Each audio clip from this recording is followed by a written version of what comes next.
Bien, merci de votre présence ce soir. Après ce très beau festival, je salue le nom de l'association Rancard Oméliès qui sont là, après ce très beau festival qu'on a eu il y a un peu plus de 10 jours.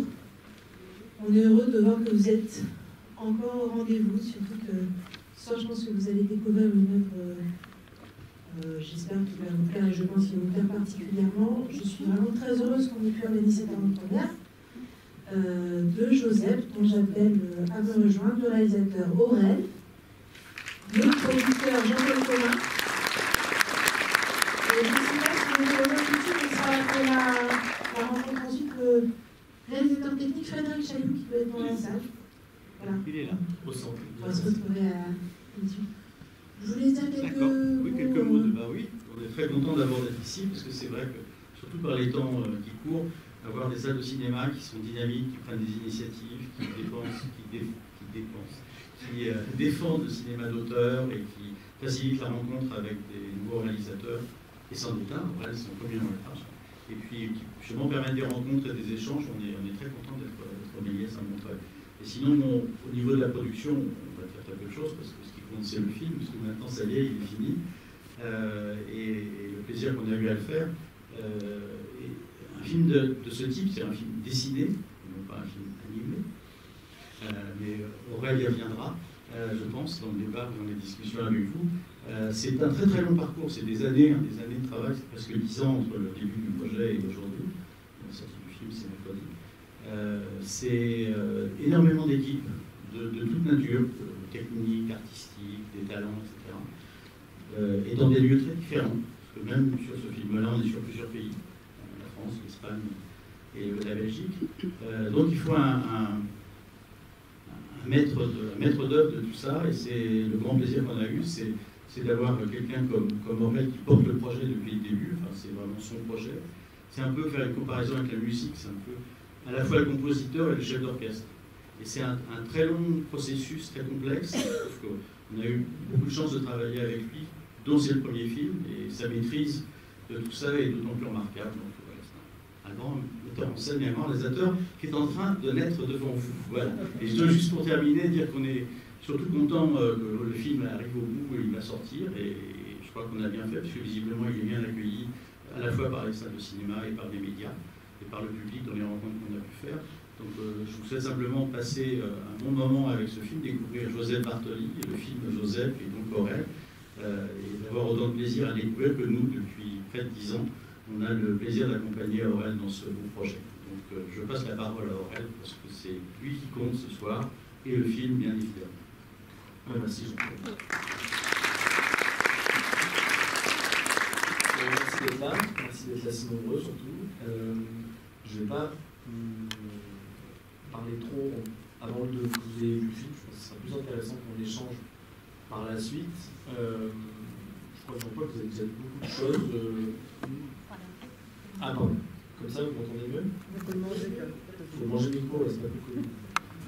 Je vais essayer de parler fort, sans le manger. Oui, donc c'est un projet. Moi, j'ai découvert le travail de Joseph Bartoli. Je suis vraiment rentré dans cette histoire par le dessin, par ses œuvres, ses dessins, grâce à un livre qu'a écrit son neveu, Georges Bartoli, qui s'appelait La Retirade, qui parle de l'exil des Espagnols, un livre qui est toujours disponible chez Actes Sud, et qui raconte l'exil des Espagnols en 1939, fuyant le régime de Franco et la fin de la guerre. Et il raconte surtout l'histoire de ses parents et l'histoire de son oncle Joseph. Et il a illustré ce livre, les dessins de Joseph, donc vous allez en voir certains dans le film, parce que j'ai tenu aussi à montrer le travail de Joseph, pour lui rendre hommage. Et comme vous l'avez dit Jean-Paul, c'est en effet un film que j'aime à appeler un film dessiné, pour des raisons que vous allez comprendre assez vite, qui mélange plusieurs techniques de mise en scène et de narration, mais qui veut faire la part belle au dessin, qui était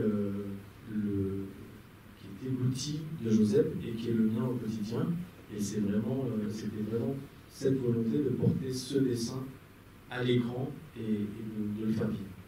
Voilà, je vais m'arrêter là, je n'ai pas besoin de dire beaucoup plus avant que vous l'ayez vu, et puis je serai à votre disposition pour en discuter avec Fred Chaloux, le réalisateur technique. On sera là pour répondre à toutes vos questions. Merci beaucoup.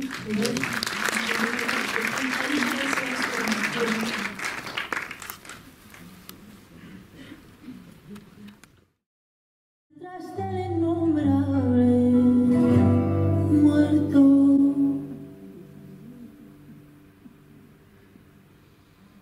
que jamás se aleja.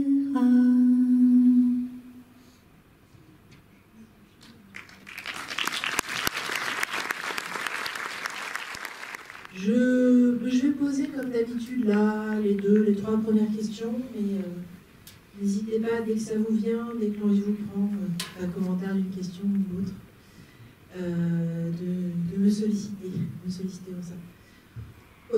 En introduction, vous avez parlé un petit peu de la jeunesse du film, de votre rencontre avec Joseph Bartoli, enfin, avec le personnage de Joseph Bartoli. Il y a une chose que je trouve très intéressante, que j'ai lu, je crois, dans le dossier de presse. Vous parlez de la façon dont l'idée de faire un film sur lui, c'est un peu transformé en l'idée de faire un film sur le dessin lui-même, en fait. Et j'aimerais bien, si vous voulez bien, peut-être nous reparler peut-être un peu de cette rencontre et puis de la façon dont ce projet a évolué vers cette idée tout à fait très belle. Oui, alors, c'est pas évident à expliquer. On ne pose pas souvent les questions. Il y a des questions que je vous réponds automatiquement, mais celle-là, je ne réponds pas souvent. En fait, au début, quand moi j'ai découvert l'histoire de Joseph Bartoli, c'est son dessin, comme je le disais en préambule, qui vraiment m'a happé, m'a intéressé. Et ensuite, quand j'ai rencontré son neveu qui avait écrit le livre qui comportait ses dessins, il m'a raconté l'histoire de ce Joseph, de ce dessinateur. Et au-delà de ce dessin très très fort avec un sujet puissant, parce que moi j'étais déjà passionné par la guerre d'Espagne, par l'histoire de l'Espagne de façon générale et l'Espagne en général, mais une fois que j'ai découvert la vie de ce dessinateur qui est né dans les bas-fonds de Barcelone en 1910, qui a combattu le franquisme de 1936 à 1939, passé en France, enfin les camps, le film, etc., puis le Mexique, puis New York. Il est mort en 1995 à New York, après avoir passé 50 ans de sa vie à New York. J'étais complètement noyé par cette vie foisonnante, romanesque, passionnante, et qui traversait tout le XXe siècle. Donc je ne savais plus par quel bout prendre. Et c'est vraiment l'arrivée de Jean-Louis Ménézy dans le projet, quand avec le premier producteur, Xavier Julliot, à qui je dédie en partie le film, qui est décédé malheureusement assez vite dans la fabrication du film. C'est lui qui m'a proposé, qui m'a parlé de l'univers de Guédiguian pour scénariser le film. Et donc on s'est rapproché du scénariste de Robert Guédiguian, qui était Jean-Louis Ménézy, qui a dit oui tout de suite. Et c'est dans les discussions avec Jean-Louis Ménézy que petit à petit est née l'idée déjà de centrer cette histoire sur les camps. Ça venait vraiment de Jean-Louis. Mais moi, par ailleurs, en discutant du projet avec différentes personnes, je sentais bien qu'on me poussait à ce que... on essayait de me faire comprendre que l'intérêt de faire ce film résidait en grande partie dans le fait que je sois dessinateur et que Joseph soit dessinateur. Et donc, à un moment donné, je ne me rappelle plus exactement à quel moment des différentes versions de scénario, mais je dirais vers la version 2, la version que vous avez vue, c'est la version 7. J'ai dit ok, en fait, j'ai dit à Jean-Louis, le sujet, c'est le dessin, et son véhicule, son incarnation, c'est Joseph, mais on va vraiment se lancer sur le dessin. Et ça a tenu jusqu'à la fin, ça a tenu dans Fred est arrivé bien plus tard, il y a 2-3 ans sur le projet, au début de la mise en production. Et c'était vraiment l'essentiel de nos discussions dès le début. Le dessin au centre le dessin au centre du projet avant presque même l'animation. Enfin, alors que Fred venait de l'animation, il poussait lui-même à ce qu'on mette le dessin avant. C'est vraiment là-dessus. Fred qui n'avait pas vu le film ce soir en entier. Oui, pour moi, c'est vrai. Pardon. Allez-y, n'hésitez pas. Oui, c'est pas évident. Effectivement, c'est le dessin. Moi, je ne connaissais pas du tout ni la retirada. Comme beaucoup de Français, en fait, on connaît peu cette histoire, parce qu'elle n'est pas racontée. la première rencontre que j'ai eue, c'est avec le dessin d'Aurel, que je ne connaissais pas non plus d'ailleurs. Et j'ai été séduit aussi par le dessin. En fait, j'avais vu le dossier, et le dossier, c'était un dessin d'Aurel qui présentait le projet. Et c'est ça qui m'a séduit d'abord. C'était un dessin très, très, très vivant, très expressif. Et je me disais qu'il y avait matière à faire quelque chose avec ça. Et puis après, en lisant le dossier, en découvrant l'histoire de Laura Tirada, j'ai trouvé ça passionnant. Et effectivement, le film c'était l'élément qui pouvait porter, c'était le dessin. Comment raconter une histoire différemment du cinéma habituel.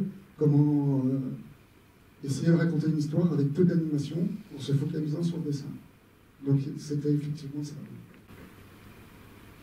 Non, c'est juste, on a poussé jusqu'à la fabrication, en effet, ce choix de raconter le dessin, en fait, dans la forme et dans le fond. En fait, ça a changé un peu la mode de fabrication, la façon de raconter une histoire. On a changé un peu, on n'utilise pas tout à fait les codes habituels du cinéma pour pouvoir raconter l'histoire avec des images arrêtées. Donc, voilà. L'idée de film dessiné et non animé, qui était... Oui, ça a été l'aboutissement en fait. Parce que même ça, c'est arrivé assez tard en fait. On travaillait ensemble avec Fred et Juan Carlos, l'assistant réalisateur. Depuis déjà 1 an, on avait presque lancé, je pense, des éléments de fabrication quand j'ai pris la décision que la mise en scène en fait soit basée sur de l'image non non animée, parce que donc c'était l'aboutissement de toute cette réflexion-là, mais qu'on ne s'était pas avoué, ou que je n'étais pas avoué avant. Et ça a résolu plein de questionnements, en fait, tant de production que de narration, que de mise en scène. Et c'était pas forcément évident, parce qu'on avait travaillé déjà tous les trois à un storyboard qui avançait selon les codes de l'animation et non selon cette mise en scène-là. Donc il a fallu qu'ensuite, une fois que j'ai pris cette décision, que je reprenne, que j'enlève des choses, mais parce que je voyais aussi que malgré la grande communication qu'il y avait et la grande compréhension qu'il y avait entre Juan, Fred et moi, que en fait, qui sont tous les deux des grands professionnels de l'animation, ce que je ne suis pas du tout, il y avait forcément une déperdition du message si on utilisait l'outil d'animation que je ne maîtrisais pas du tout. Et il y avait forcément une réinterprétation derrière, voire ensuite, on va pas rentrer dans les détails, mais tout un tas de travail de la mise en scène avec tout un tas d'images pour commencer une action ou pour terminer une action qui me paraissait moins superficielle, ou en tout cas en trop. Et donc j'ai proposé d'enlever pour se concentrer sur un dessin qui résume l'action exactement comme on le fait en dessin de presse, encore plus qu'en bande dessinée par exemple. Parce que vous dites aussi que, du coup, je pense que ça va dans le sens que pour vous, la dimension supplémentaire, si on veut parler du film, du cinéma par rapport au dessin, c'était plus le son, en fait, que le mouvement en soi. Enfin, je résume peut-être. Enfin... Oui, je ne dirais pas que c'est plus le son que le mouvement. En tout cas, en ce qui me concerne, en tant que dessinateur, encore une fois, qui travaille plus dans la presse, qui m'intéressait avec le cinéma avant tout, et ce que j'ai mis sans doute du temps à m'avouer aussi, c'était de mettre en son des dessins, et pas forcément à les faire bouger. Alors que la première logique de réflexion, c'est de se dire, si on va faire du cinéma avec du dessin, c'est de faire de l'animation. Mais en fait, pas forcément. Et peut-être que ce qui m'importait plus, et je suis sûr aujourd'hui que c'est ce qui m'importait vraiment, c'était de donner de la vie à ce dessin, même s'il ne bougeait pas vraiment. Mais grâce aux techniques développées chez Poisson Rouge, le dessin, même s'il n'est pas en mouvement, il est quand même vivant parce qu'il vibre, il a tout un tas de choses qui le rendent vivant. Et en plus, il y a du son, ce qui était jusqu'à présent très frustrant pour moi, qui suis passionné de son sous toutes ses formes. Je ne sais pas si vous avez des questions. Soyez pas timide. Ah, bon, je vous amène le micro. Ah, je croyais que vous aviez levé la main. Pardon. Non, mais du coup, peut-être vous demander à Frédéric cette on peut dire un peu ce nouveau langage, enfin, cette invention, façon d'épurer le projet initial, ça vous a... enfin, comment est-ce que vous avez accueilli ça techniquement en termes par rapport à vos habitudes dans l'animation? Ça vous a peut-être fait inventer des nouvelles façons de faire, techniques, tout ça? Oui, ça nous a obligés en tout cas à repenser la façon de fabriquer un film, enfin un film d'animation. Ça correspond, ça vous avez pu le voir, ça ne ressemble pas à un dessin animé qu'on a l'habitude de voir. Et effectivement, et comme le disait Aurèle, c'est un mode on a été obligé d'inventer une autre façon de communiquer. Par l'image arrêtée, il y a plus de plans pour découper une action, et de façon à mettre vraiment en avant l'aspect dessin, et la façon du coup de raconter est différente de ce qu'on utilise habituellement. Donc en fait, toute la fabrication a dû être un peu repensée. Pas entièrement, évidemment, mais il fallait à chaque fois se poser la question, comment ça va fonctionner? Déjà, est-ce que ça va fonctionner? Puisque se dire qu'on va prendre des dessins, ils ne vont pas bouger, on va les mettre à l'écran, et on va réussir à raconter une histoire avec ça, ça fait peur à beaucoup de monde. Hein. Et c'était un défi assez difficile à relever. On a eu beaucoup de difficultés à convaincre les gens que ça pouvait fonctionner et que ce serait efficace. Après, le reste, c'est le public qui décide, mais en tout cas, pour nous, c'était convaincant et ça a été vraiment compliqué à mettre en place et à expliquer. Par exemple, ça veut dire aussi que c'est un film qui se construit beaucoup au montage, en fait. Le montage est toujours très important dans le film, c'est la troisième écriture, le troisième moment d'écriture dans un film de prise de vue réelle, mais là, les scènes d'action fonctionnent grâce au montage. Et le rythme est très important parce que vu que les dessins en eux-mêmes ne bougent pas, c'est le mélange du montage et du son qui font fonctionner une scène d'action. Et donc je pense qu'il y a eu encore plus, et il y a eu une sorte de double montage, sans rentrer dans la technique trop précise, mais il y a le montage des plans entre eux, et même au sein même d'un plan, vu que comme vous avez remarqué, vu que j'ai voulu enlever tous les mouvements, pour faire déplacer un personnage dans un plan, je le fais en fondu enchaîné. Et ça, c'est même pas au montage, c'est une autre étape où il fallait régler ça, c'est l'étape du compositing, ça s'appelle. Donc ça a été un film qui n'est pas, comment dire, où l'histoire ne se racontait pas au moment de l'animation, mais elle s'est racontée bien plus tard, et le film est né, l'histoire est née encore plus tard que ce qui se passe d'habitude, je pense, même si j'ai pas vraiment d'expérience. Oui.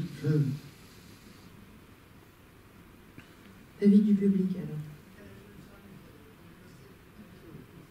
Qu'est-ce qui est arrivé à la fiancée de Joseph? Il est arrivé ce qui est dit dans le film à la fin, quand ils échangent dans le camion avec Serge, son train a été bombardé et on suppose qu'elle n'est jamais arrivée, mais toute sa vie, Joseph a espéré, enfin il s'est remarié, il n'est pas marié avec Maria, mais il s'est marié 2 fois.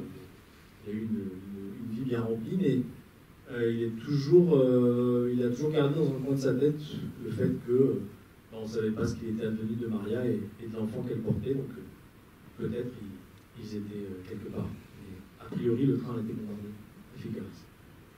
Oui, donc moi je disais donc ça reste vraiment quand même du dessin animé, quoi. Parce que même si c'est pas d'image par image, 24 images secondes, en tant que spectateur, on est vraiment dans ce récit en mouvement. Et bravo, merci, ça fonctionne, quoi. Merci à vous. Merci. C'est pas de l'image fixe du tout pour moi. C'est vraiment.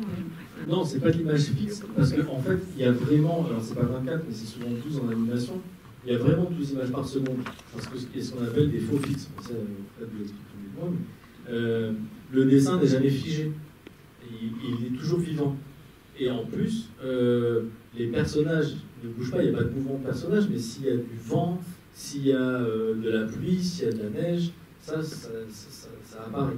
Moi, je décrivais aux équipes ce que j'avais envie de faire comme une caméra posée sur l'épaule du dessinateur qui filme en plan fixe sa feuille de dessin sur sa planche, et que la caméra soit connectée à l'imaginaire du dessinateur. Que le spectateur puisse avoir accès à l'imaginaire du dessinateur, et que quand un dessinateur, enfin c'est ma vision des choses, donc moi quand je dessine, mes personnages, je les entends parler, j'entends la musique qu'ils écoutent, s'il y a de la pluie, je la vois tomber dans ma tête, je fais en sorte de rendre compte au mieux d'une pluie qui est en train de tomber, et c'est ça que j'ai voulu porter à l'écran. Donc c'est pas un dessin fixe, mort entre guillemets, c'est un dessin vivant, mais qui ne raconte pas une histoire en passant par le mouvement.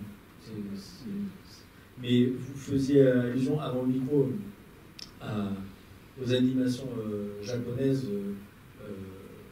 un peu cheap des années 80 et 90. En fait, moi j'ai grandi avec ça et c'était pas du tout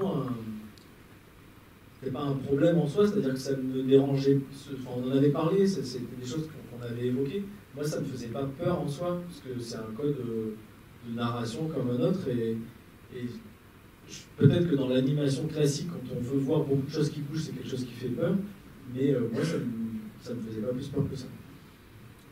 Je dirais aussi que, en fait, ça peut donner l'impression d'être vivant, même si ce sont des images fixes, parce qu'on suit un rythme qui est l'histoire.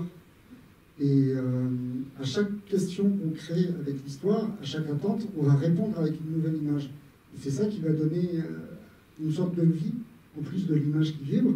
Vous avez un fonctionnement qui est une réponse à une attente. Et quand la réponse arrive au bon moment, ça donne un mouvement, en fait. Ça donne vie. Et à chaque fois que vous vous posez une question en regardant le film, si vous avez une réponse qui arrive tout de suite après, on a une sensation que ça prend vie, en fait, puisque on répond à vos attentes. Donc ça accumulé en grand nombre, ça donne une sensation de vie. Je pense que c'est aussi ça. Et comme le dit Aurel, le côté vibrant, les effets spéciaux et l'habillage au son, tout ça, ça donne vie à quelque chose qui est très peu animé finalement. Il y avait un gros travail sur le rythme, effectivement, et en aucun cas on a l'impression d'avoir un travail sur une économie de moyens, quoi, qui pourrait être le cas dans les mangas des années 80 au début. C'était vraiment filmer des images pour économiser. Pourtant, en tout cas, ce film-là est sur une économie de moyens, parce qu'une histoire comme ça, c'est très compliqué à financer, trouver des gens pour financer tout ça. Donc on avait un très très faible budget, c'est tout à fait comparable à justement les séries animées auxquelles vous faites allusion.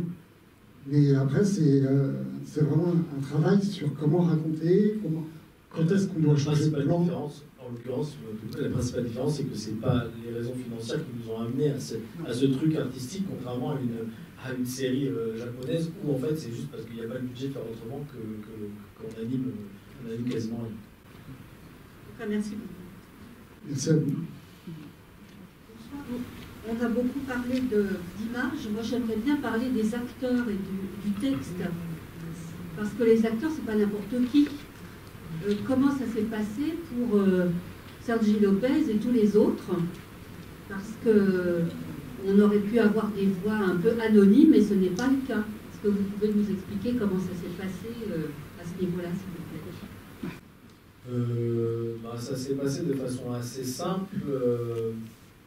En effet, ça aurait pu être des voix anonymes, qui auraient pu être peut-être aussi bien d'ailleurs.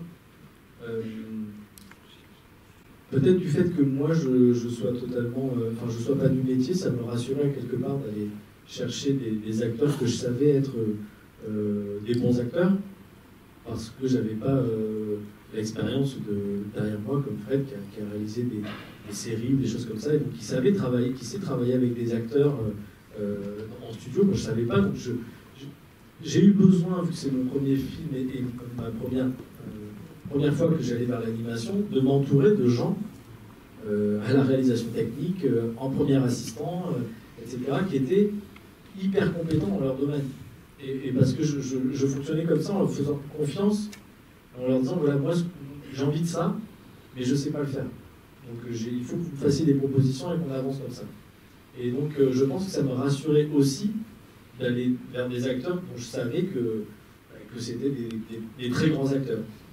Et ensuite, pour les contacter, pourquoi ils ont accepté, je les ai appelés, je les ai contactés par des canaux divers, et ils ont généralement tous accepté. Il n'y a pas eu de débat particulier, ils ont accepté, pas pour l'argent, ça je peux vous confirmer, parce que là aussi c'était un budget serré, mais ils l'ont fait avec beaucoup de générosité, et c'était, pour moi qui n'avais jamais fait ça, c'était du billard d'être en studio avec eux. Ce qu'il faut bien comprendre, c'est que quand on fabrique un film d'animation, les voix, c'est la première chose qu'on fait. C'est-à-dire que toutes ces voix que vous avez entendues, on les a enregistrées en studio, il n'y avait pas une seule image du film.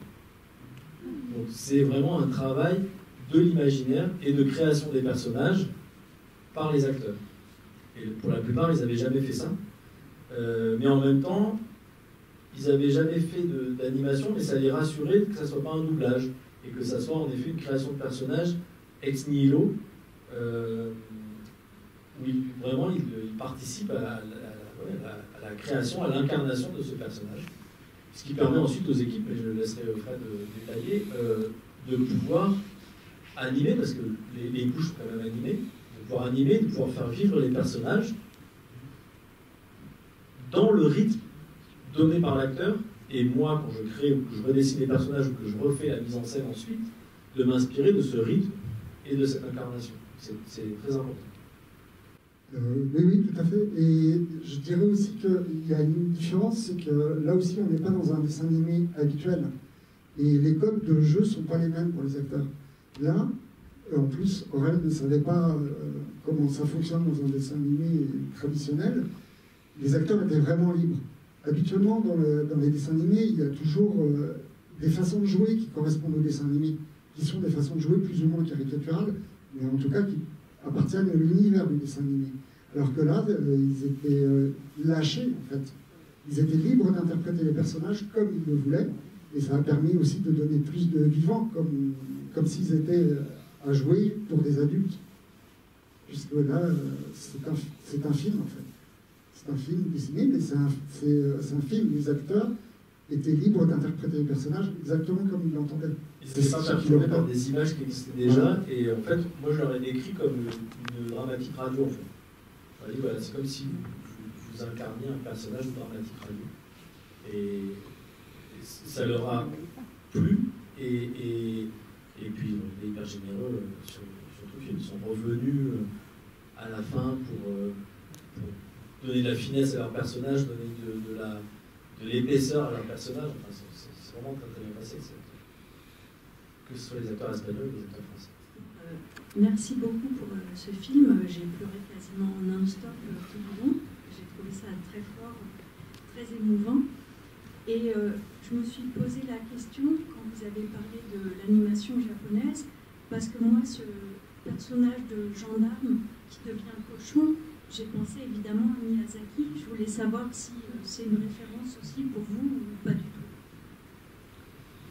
Pas spécialement. Enfin, si, j'aime bien Miyazaki, mais de façon générale, je réponds toujours ça quand on me parle d'inspiration, tout ça, j'ai beaucoup de mal à répondre parce que je suis incapable de citer des gens, parce que j'ai l'impression que l'inspiration elle est très protéiforme ou nébuleuse, et il n'y a pas de choses typiques et très précises. Et j'ai pas spécialement l'impression de m'être inspiré de Miyazaki, même si je connais pas tous ses films, mais pas mal de ses films. Mais je sais pas. Enfin, moi, j'ai pas eu cette impression-là, je sais pas si c'était non plus. C'est juste ce que j'ai vu alors. Mais chacun il projette son ressenti et c'est ce qu'il a envie de mettre, c'est ça qui est bien aussi. C'est aussi d'ailleurs les trous qu'il y a dans l'animation, les trous qu'il y a dans la narration, ça permet aussi de projeter, de créer, d'y voir chacun quelque chose qui nous appartient. Oui, je voulais vous remercier, très très beau film, très touchant. Juste, il y a un passage qui m'a vraiment beaucoup marqué, c'est dans le camp, quand il y a toutes les personnes qui sont renvoyées en Espagne. Il va parler du fait que le jour où il retournera en Espagne sera pour cracher sur la tombe de Franco. Et moi, je sais que le premier voyage que j'ai fait en Espagne dans les années 80 avec toute ma famille, en Volkswagen, en camion, tout ça, avec mon oncle qui avait perdu énormément d'amis massacrés pendant la guerre. Et la première chose qu'on est allé faire, c'est aller cracher sur la tombe de France. Voilà. Merci beaucoup pour ce film. Merci à vous. Moi, j'étais venue... j'ai vu le bouquin de Bartoli il y a une dizaine d'années. Je l'ai eu entre les mains. Je l'ai offert à une descendante d'anarchistes espagnols. Et votre film, c'est vrai que la forme est très particulière, mais elle sert encore mieux, je trouve. C'est vraiment une grande réussite parce qu'elle sert le fond. Parce que moi, je suis venue, d'accord, j'adore les dessins animés, je suis venue pour le sujet et pour les dessins de Bartoli, pour la retirada, pour la façon dont on a accueilli les étrangers, dont on les accueille maintenant, pour le lien qu'il y a entre l'époque et maintenant par rapport à l'exil. J'ai été très émue, c'est vrai, et votre film est à montrer dans les lycées. C'est extraordinaire. Je sais que demain, vous allez le montrer à une association d'anciens, héritiers de la guerre d'Espagne. Je pense que peut-être que le débat sera différent, moins centré sur la technique du film, mais la technique est magnifique et elle sert le sujet, ce qui n'est pas toujours facile à faire. Merci. Pour répondre à votre question, le film sera en effet, j'espère, projeté en lycée ou au collège. Il y a un gros travail pédagogique qui a été fait en parallèle du film, notamment dans le mémorial de Rizac, qui est co-producteur. Et si les professeurs dans la salle, sachez qu'il y a un accompagnement qui est fait et le film est proposé au lycée et au collège, bien sûr, bien évidemment. Moi, ce que je voulais demander, comme vous avez expliqué tout à l'heure pour les voix, comme moi aussi je voulais poser la question, vous dites que vous avez commencé par ça, donc mais comment ils ont fait alors? Ils avaient une image fixe, il n'y avait pas de texte.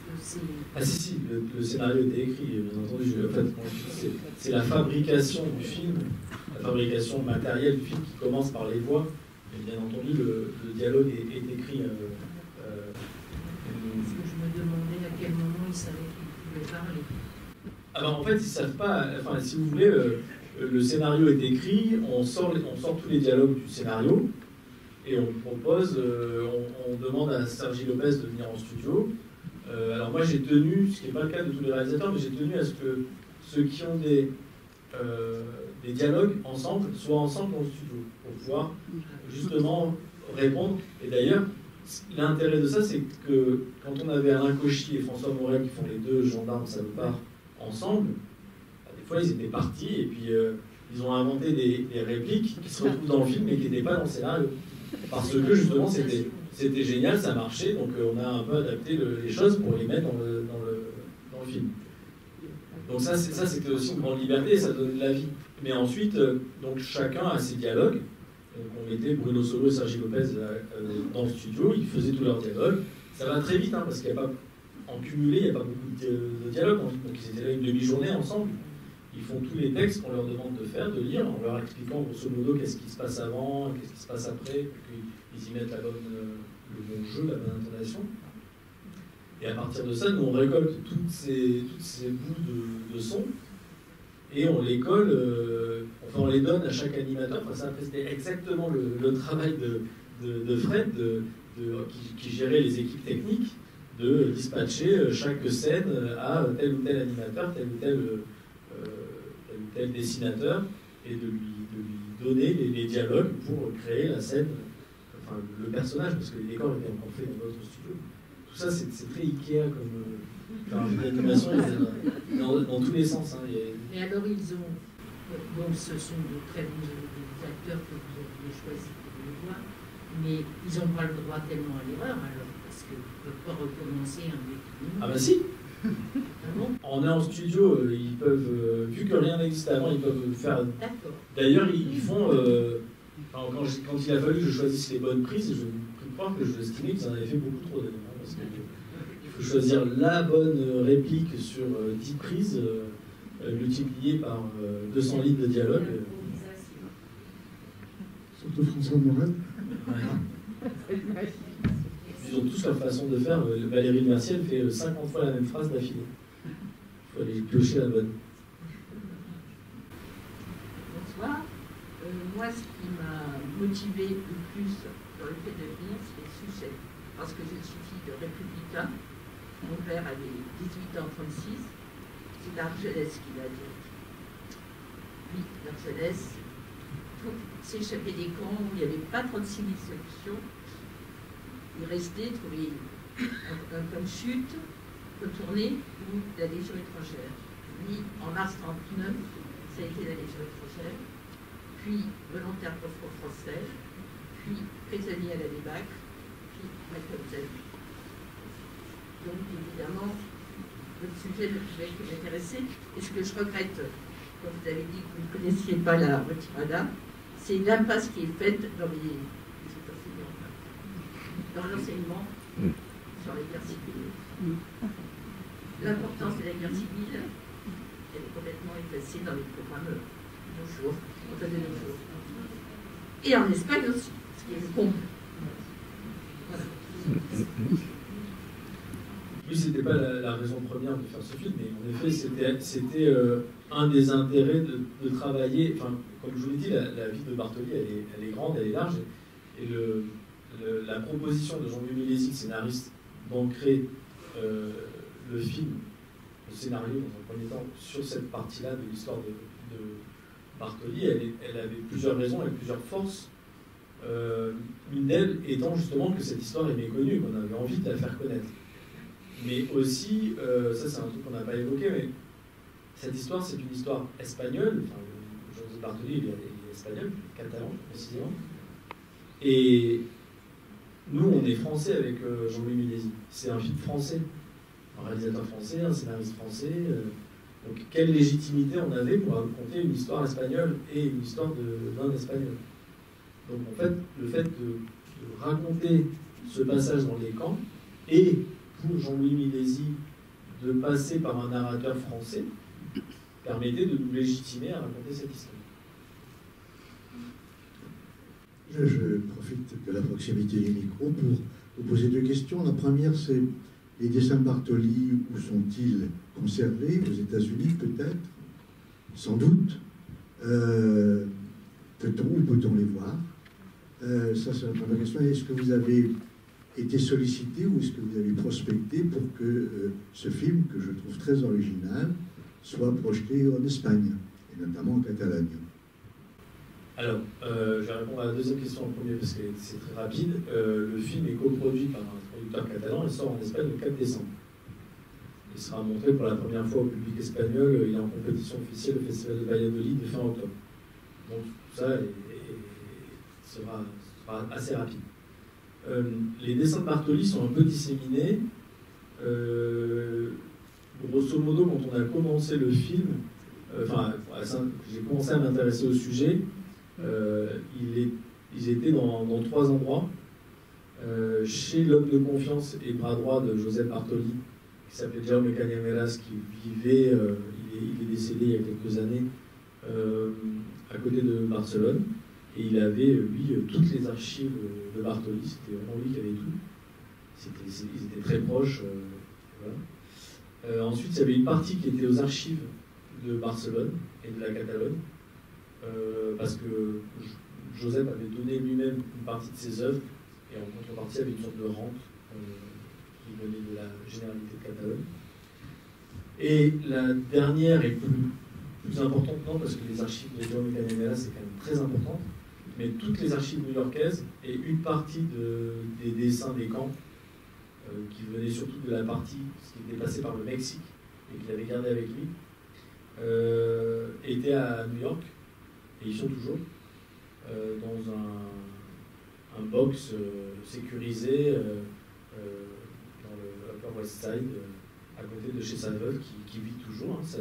C'est la vraie voix de sa veuve à la fin, celle qui parle, c'est sa veuve, et c'est sa vraie voix qu'on peut demander d'enregistrer les dialogues. Et c'est en bonne voie parce que sa veuve a plus de 90 ans. Il n'avait pas d'enfant. Il n'y a pas de descendants, si ce n'est des neveux qui commencent à être un peu âgés eux-mêmes. Et c'est en bonne voie pour que la grande partie des œuvres qui sont à New York soient rapatriées en France et a priori au mémorial de Rivesaltes. Et tout ce qui était chez Jaume Cañameras a été donné au mémorial républicain de Barcelone. Donc maintenant, à terme, peut-être qu'il en restera quelques-unes à New York quand même, parce que sa veuve tenait à ce que, vu qu'il a beaucoup vécu et travaillé à New York, il y a une partie qui reste à New York, ou je ne sais pas, mais il y aura une grande partie rapatriée en Europe, sans doute en Occitanie, et toute la partie des archives de Jaume Cañameras sont à Barcelone, au mémorial républicain. Et c'est quand même une histoire qui a beaucoup de résonance avec notre époque actuelle. Ça, c'est sûr. En tout cas, merci beaucoup, parce que je connais pas mal aussi cette histoire. Par mon père qui était républicain espagnol, mais il n'a pas été dans le camp de Rivesaltes, il connaissait des gens. C'est très très bien représenté. Voilà, j'ai vu pas mal de choses et je me suis cru. J'étais très émue.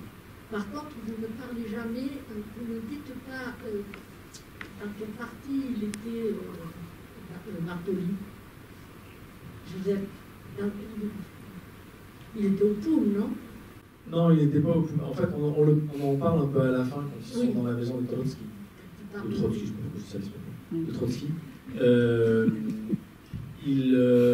En fait, dans le livre de son neveu c'était un peu emballé et avait voulu l'imaginer au Poum, mais en fait, il n'a jamais été au Poum. Enfin, de ce qu'on sait, il n'a jamais été au Poum.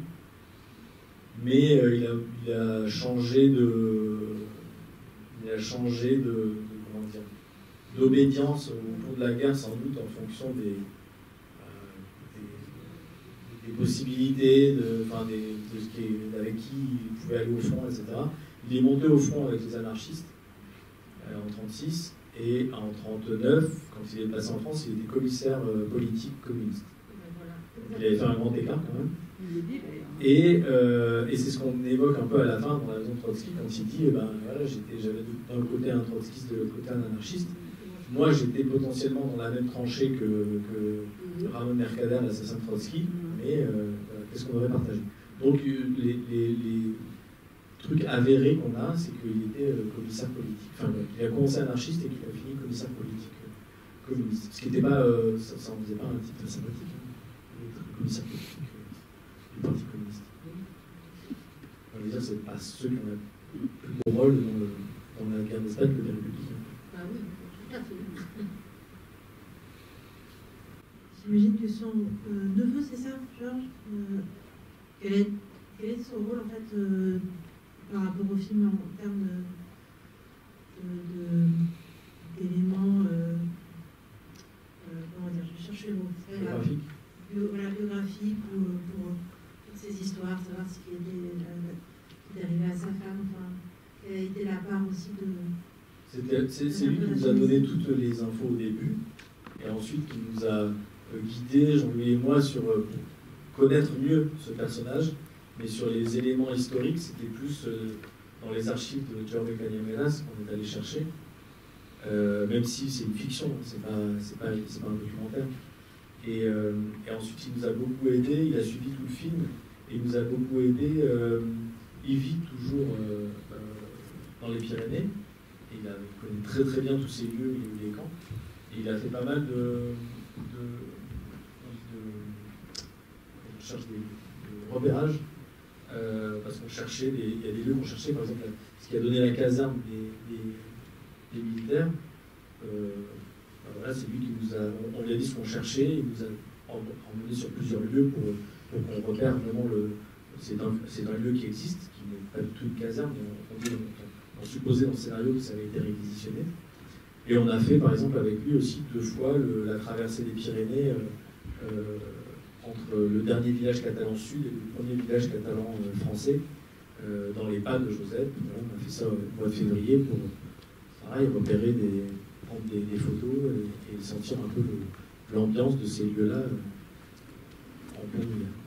Alors, le film est visuellement très beau. Je voulais parler de...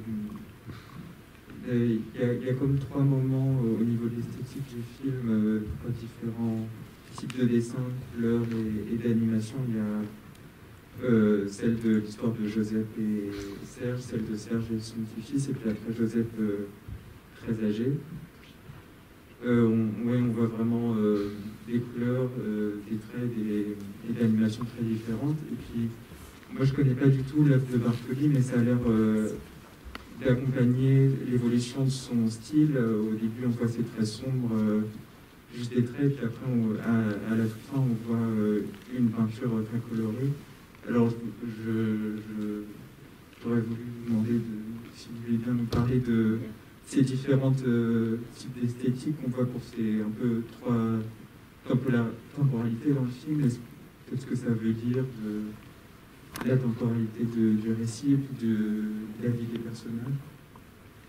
C'est une très bonne réflexion et remarque parce qu'en effet, alors, il y en a 5 en fait, des temporalités et des ambiances graphiques différentes. Et en effet, chaque temporalité est marquée par une ambiance graphique différente.